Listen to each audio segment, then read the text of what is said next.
Bonjour, nous sommes aujourd'hui le 31 octobre 2023. Ce mois-ci, l'incertitude géopolitique mondiale affecte l'ensemble des places financières et les marchés émergents en baisse d'environ 4% $ ne sont pas épargnés. Les taux américains qui ont touché 5% sur le 10 ans continuent d'affaiblir l'appétit au risque des investisseurs globaux qui préfèrent des placements à court terme en dollars. Dans ce contexte incertain, la plupart des marchés s'affichent en baisse. On notera toutefois le rebond de la Pologne qui monte sur la défaite électorale du parti au pouvoir. En Asie, Taïwan, Shenzhen et l'Inde surperforment sur fond de résultats du troisième trimestre satisfaisant. L'Amérique latine est affectée par l'incertitude politique en Argentine, des résultats mitigés au Brésil et un cafouillage politique concernant les aéroports au Mexique. Les résultats du troisième trimestre sont sortis pour la plupart. Qu'en tirez-vous comme enseignement ?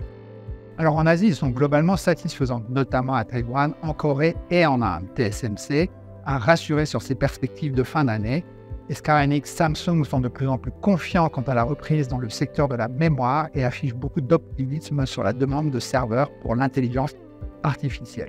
Ils constatent aussi une stabilisation dans le secteur des PC et des smartphones. En revanche, les fabricants de batteries coréennes s'inquiètent sur la demande américaine impactée par les grèves du secteur automobile. En Inde, les banques et Maruti, le principal fabricant de voitures, confirment un environnement très favorable à leur activité.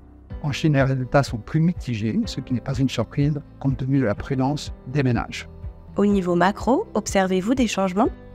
Alors au niveau géopolitique, la situation au Moyen-Orient inquiète bien sûr, mais les risques de contagion semblent limités. Après avoir monté, le Brent est repassé en dessous des $90 et s'affiche en baisse de 7% sur le mois. Concernant la relation sino-américaine, elle pourrait se réchauffer en marge du prochain sommet de l'APEC à San Francisco, où Joe Biden et Xi Jinping devraient en principe se rencontrer. En Chine, le PMI d'octobre déçoit, à 49,5, il est repassé en dessous des 50 et illustre la fragilité de l'activité domestique et notamment celle du secteur immobilier. Dans ce contexte, Pékin a récemment annoncé qu'ils allaient tolérer un déficit fiscal plus élevé, 3,8 contre 3%, ce qui devrait porter la croissance au premier semestre 2024. Comment vous positionnez-vous dans cet environnement ?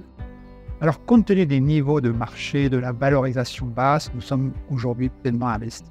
Nos convictions les plus fortes sont sur la technologie coréenne. Hynix, Samsung sont de grands bénéficiaires de la forte demande en serveurs d'intelligence artificielle. Les deux sociétés vont voir leurs bénéfices fortement augmenter en 2024.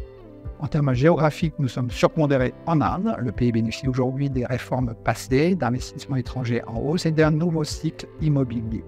En Chine, nous sommes en ligne avec l'indice, mais notre sélection privilégie des titres de consommation, comme BYD, le fabricant de voitures électriques, ou Anta, le principal vendeur d'articles de sport.